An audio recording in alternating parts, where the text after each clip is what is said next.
Hello and welcome to the Jordan Experience podcast. Today I'm joined with my good friend Seth Young. Seth, thank you for coming on. Well, thank you for having me. Well, this is actually, for those of you listening, this is actually our second attempt at an episode together. Our first one didn't play well. You could say that. Allegedly, is what they say. So I thought I would kind of make things a little bit easier for us, but still entertaining for those listening, because we've been good friends for years now, many years. So there's probably a conversation that we haven't had. 100%. So I figured make it a little bit more chill, maybe thought provoking. For some other people, I figured I would just ask you a series of, I'm not going to say deep and pretend like I'm a scholar, but a series of questions that are, I don't know, interesting. All right. So without further ado, starting off with number one, what do people misunderstand about you the most? No, I don't really think there's much to understand, to begin with, quite honestly. Got to look deep into my psyche to understand this one. Misunderstand about me. See, I don't know. I really don't. I don't. Well, like, is it well, in our first attempt, we kind of discussed how you kind of overcome adversity from others, because I'm not gonna, I mean, we're cool, we're buddies, but I think objectively you kind of, I don't know. Let's go with an easy example. You dress like a vampire hunter. Yeah. Is it like people think you're some kind of, without being offensive to anyone, some kind of like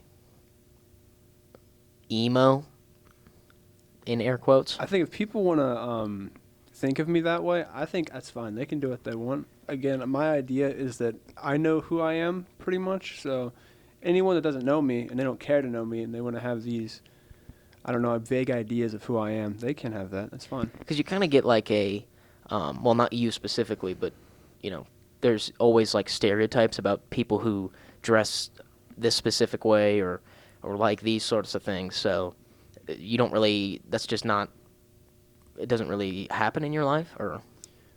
I mean, it might. Again, I don't pay attention to it, but I do know that some people perceive me that way, so I like to make it a little funny. Like, again, my computer is decked out with flowers and it's all pink because I think it's hilarious. Right.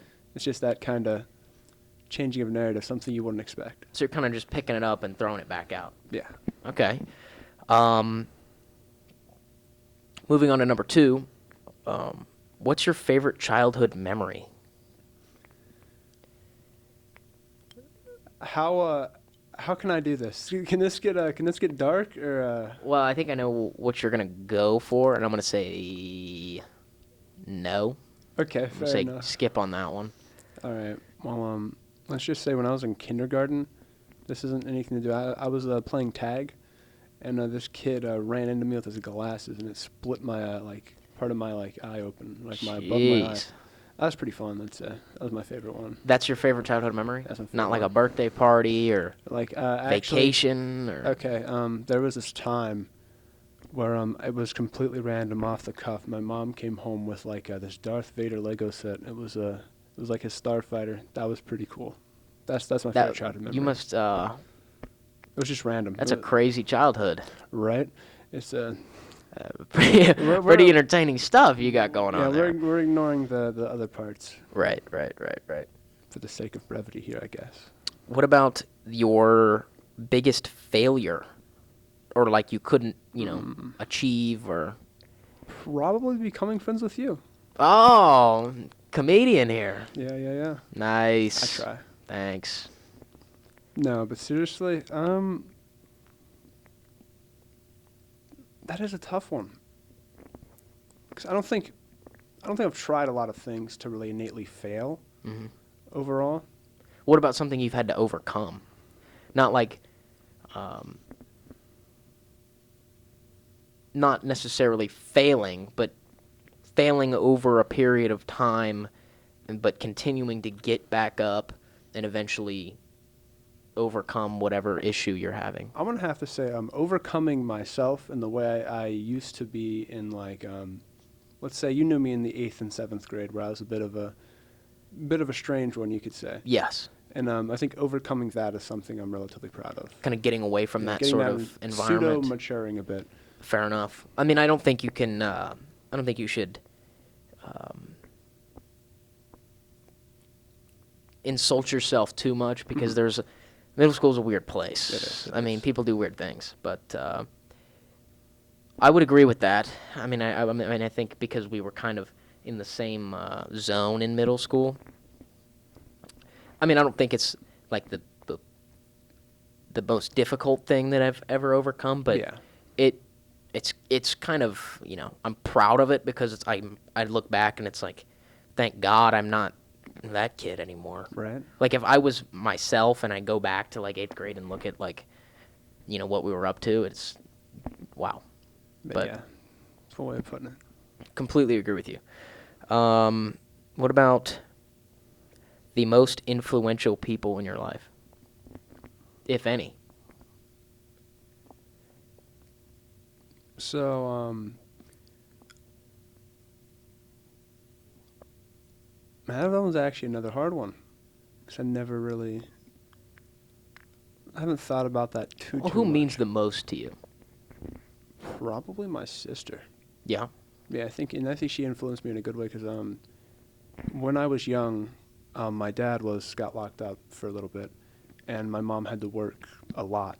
Mm-hmm. So my sister kind of replaced my mother figure, and her boyfriend, who she's been with for, 14 years now, he was kind of like, those were kind of my parents for 3 years of some of the most influential parts of my life. So I think overall, they played more of an impact on me. It was about from like 4 to 7. Those were pretty much the people that raised me. Really? Yeah, so I have a innate connection with them quite a lot, at least.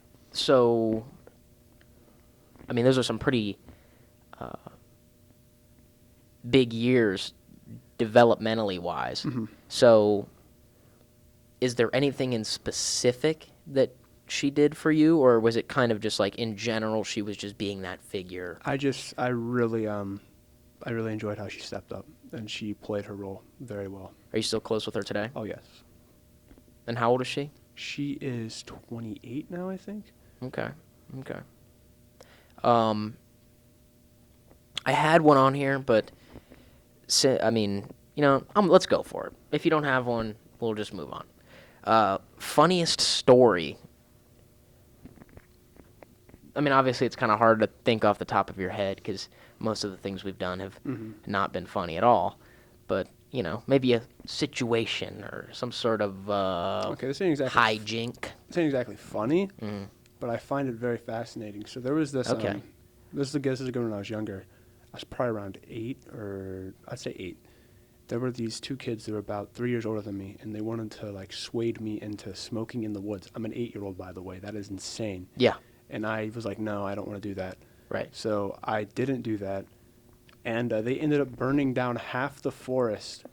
Are you serious? Yes, they burned down half the forest while I was that day that I said no, and they were like they were I guess fire people, whatever. They came and they showed them like horrible images of like burnt people. Yeah. To be like, don't do this. This is what could happen to you guys. Why would you do this?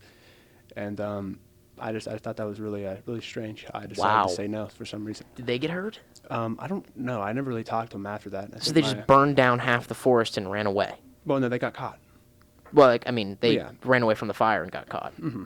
How did they figure out it was them? I don't know. Well, you better not snitch, man. I really, yeah.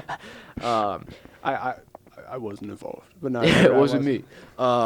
So I said it was like bizarre that I, for some reason, happened to say no to that. how old were these kids again? Either like anywhere from like 9 to 11. Wow. I mean, first of all, how do 9 to 11-year-olds even have access to that, let alone I have no clue. burn down? Where was this forest? This was Around an apartment complex around Amelia. Unbelievable. Have you been back to the area recently? Not at all. It's been forever. I'm pretty sure that whole area has been like relatively like cleaned up, so to speak, and isn't anywhere near as bad as it was when I was younger. Okay. Okay, so these next couple ones are, I'm not going to say serious, but I don't really know a better word to use. So I'm going to say, here, I'm gonna go with the word philosophical, but again, I'm not going to pretend to be a philosopher. Yeah, I got you. So, number one, harsh truths that you prefer to ignore. Can it be modern? I mean, Well, no, yeah. Okay, hold on. I mean, as long as it's appropriate.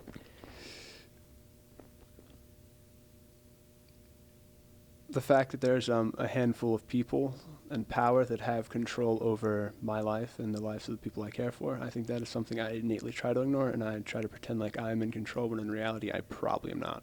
Well, I mean, I would say that. I'm in control to an extent, obviously. Yeah, I mean, I don't think. To the greater will, I'm not. I mean, fair enough. I mean, I'm not. I don't think it's to the point where. I mean, I've seen a lot of people go, "Well, we have social security numbers. We're just all we are is a number." No, I think believe that. it's a little bit different than that, but I think that well, generally speaking, people have this tendency to kind of freak out about government, and I think that while it's true that there's a handful of people that are kind of in charge of everything, I don't think there's a lot of big decisions that people make, especially our age, that affect the course of your life going forward.